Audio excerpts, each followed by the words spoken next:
வணக்கம் மக்களே, நான் தான் ஜாக்சன். இந்த வீடியோல பேங்கிங் அவேர்னஸ்ல டைப்ஸ் ஆஃப் ஏடிஎம் இதை தான் பார்க்க போறோம். அடிக்கடி எக்ஸாம்ல கேட்டிருக்காங்க, இன்டர்வியூல ரொம்ப அடிக்கடி கேட்டிருக்காங்க. ஸோ அதான் பார்க்க போறோம். அதை பார்க்க போறதுக்கு முன்னாடி உங்களுக்கு நம்ம ராயல் பாஸ் தேவைன்னா பேங்க் எக்ஸாமுக்கான எல்லாமே இந்த ராயல் பாஸ்க்குள்ள இருக்கு.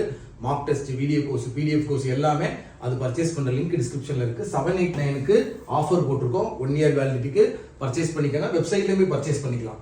ஸோ ஏடிஎம்ஸ்ல நிறைய டைப்ஸ் இருக்கு. இது எல்லாமே எக்ஸாம்ல அடிக்கடி கேட்டிருக்காங்க, இன்டர்வியூலையும் கேட்பாங்க. ஒயிட் லேபிள் ஏடிஎம்னா என்னப்பா அப்படின்னா, ஒரு ஏடிஎம் பேங்க் இல்லாம ஒரு பிரைவேட் ஒரு நிறுவனம் அந்த ஏடிஎம் மெயின்டைன் பண்றது, அதுல காசெல்லாம் ஃபில் பண்றது, இப்படி எல்லாம் பண்றதுதான் white label ATM. Brown label ஏடிஎம்னா அந்த பேங்கே அந்த ஏடிஎம் மெயின்டைன் பண்ணி பாதுகாத்து வச்சிருப்பான். அதுதான் பாத்தீங்கன்னா brown label ATM. Pink label ஏடிஎம்னா பாத்தீங்கன்னா உமன் யூசேஜுக்காக அதிகமா ஹியூமன் யூசேஜ் பண்றதுதான் pink label ATM. For example, இப்போ லேடிடோ காலேஜ் இருக்கு. ஃபார் எக்ஸாம்பிள் ஒரு கேர்ள்ஸ் காலேஜ் இருக்கு. அந்த கேர்ள்ஸ் காலேஜ் உள்ள மட்டும் ஏடிஎம் இருக்குன்னா அந்த ஏடிஎம் கேர்ள்ஸ் தானே அதிகமா யூஸ் பண்ணுவாங்க. சோ அதான் பிங்க் லேபிள் ஏடிஎம்ன்றாங்க.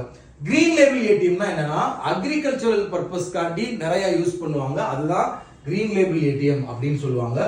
ஆரஞ்சு லேபிள் ஏடிஎம்னா ஷேர் மார்க்கெட், ஷேர் டிரான்சாக்ஷனுக்காக யூஸ் படக்கூடிய ஏடிஎம் தான் orange label ATM.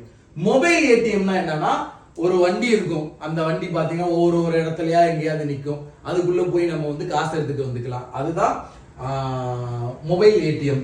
Yellow label ஏடிஎம்னா இ-காமர்ஸ், அதாவது ஆன்லைன் டிரான்சாக்ஷன் பண்றதுக்காக நம்ம யூஸ் பண்ணக்கூடிய ஏடிஎம் தான் எல்லோ லேபிள் ஏடிஎம் அப்படின்னு சொல்றாங்க. இதை நல்லா படிச்சு வச்சுக்கோங்க. கண்டிப்பா எக்ஸாம்ல நீங்க எதிர்பார்க்கலாம். உங்கள் ஜாக்சன் 10